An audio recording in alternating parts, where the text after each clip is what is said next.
We fixin' to make this town real smoking. The conversation around Tekken 8 evolves fast. It changes from character to character, topic to topic, and it never ends. I like to go back to these polls after enough of them pile up and just see what the community voted about this topic, that topic, but also get my own ideas so you guys can see what I voted on myself. If you guys are new to the channel, I do these polls every 3-4 days. You can also go to the community tab and you can see past polls and you can vote on all the ones there. Okay, let's get into the first poll. Did you like Leroy and Asuka's Tekken 8 reveal trailer? I would say that I like both of them. I was a little bit on the fence about Asuka's design and also Leroy's, but looking at it, you know, over time, it becomes a lot more better. I'm liking it just a little bit more. But I do agree that Asuka's clothes is just too baggy. It just doesn't feel like Asuka to me. This is the baggiest Asuka's clothes has ever been. And I know, you know, the whole meme about Lily dressing her, but why didn't Lily find a t-shirt that fit? This one is interesting. 1 month ago, which characters needs to be in Tekken 8?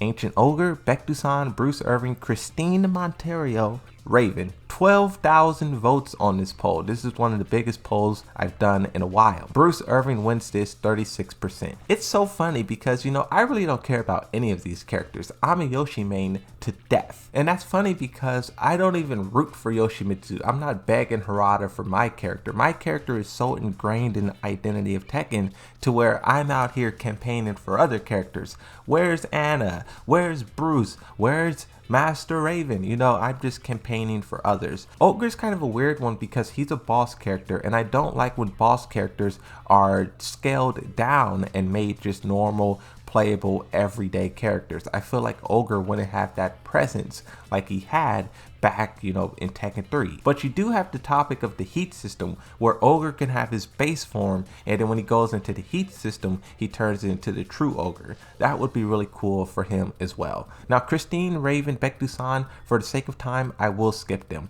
7% is miserable though. Okay, let's move on.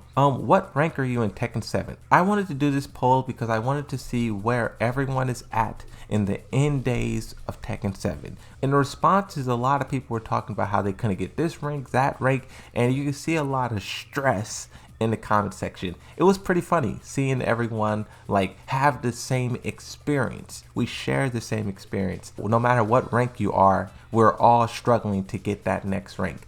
What I always tell people is Tekken 7 really doesn't matter. Like everything you do in Tekken 7 is just practicing. And then in Tekken 8, that's when the real games begin. What announcement from Harada has you the most excited for Tekken 8? Bigger roster than Street Fighter 6, that wins at 47%. The reason why I'm not excited for that is because it sounds good. Bigger roster than Street Fighter 6, that's a headline. You could put that on the billboard.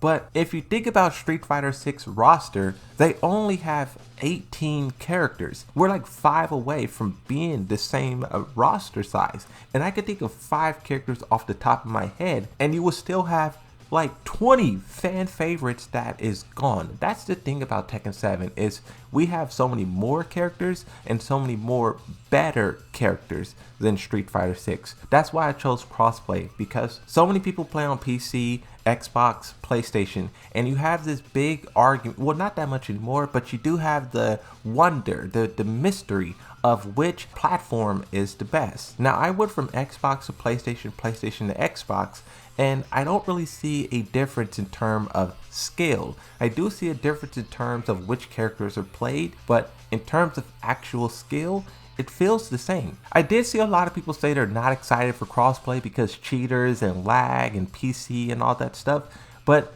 I think Tekken 8 will fix all of that. Let's move on. Heyachi.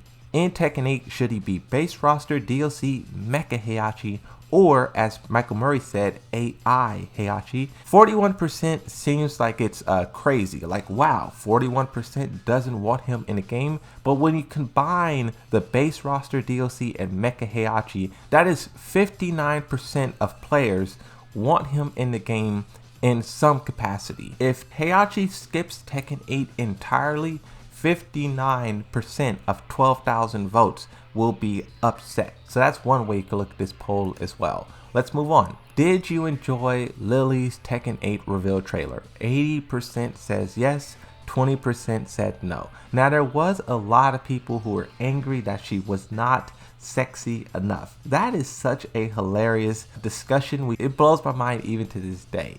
I'm not even going to talk about it. Go watch that video if you want to see the chaos, but let's move on. Should attacks that are difficult to be doing in Tekken 7 be made easier to do in Tekken 8? Now, even though I voted no, 64%, I do say yes, that some things should be made easier to do. Not everything, but the fact that people destroy their hands trying to play Tekken characters is unacceptable. You should not have to physically cause harm to your own body just to play a character that you know and love. To me, that sounds like a character is outdated. It's kind of the same way where like back in the factories in like 1920, people used to get hurt and die in a factory.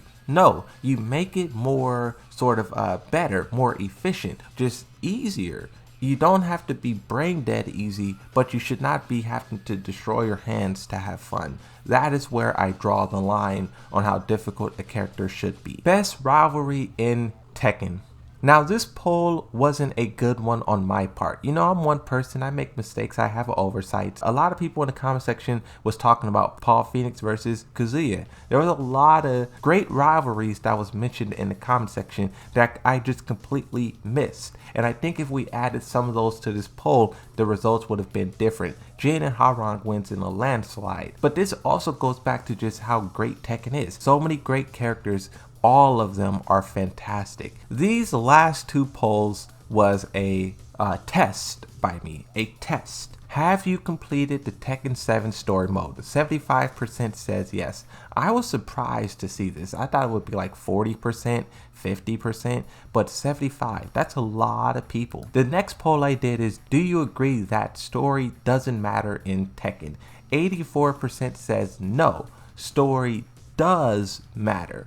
Now, this is interesting because if you voted on the rivalry poll and you were talking about how Jin Kazama's better and Kazuya, that is story. You can't be invested in a character's rivalry and then turn around and say story doesn't matter. So with these polls about story and completing Tekken 7, I just basically tried to catch people. I think story goes a long way in terms of building out the characters and fleshing them out. I saw a lot of people talking about how gameplay is superior, and that is definitely true. If you take Cyberpunk, for example, that game has more lore than anyone could think of. But we don't even care about the lore because the game is trash, it's broken, and it doesn't work. So gameplay is first, definitely, but the story is what pulls people in. The story is what makes you think like, oh, this character doesn't like my character, this character that. But that's going to be it for this one. Thank you for watching. Hit that subscribe button, leave a like on this video, and I'll see you in the next one. Bye-bye.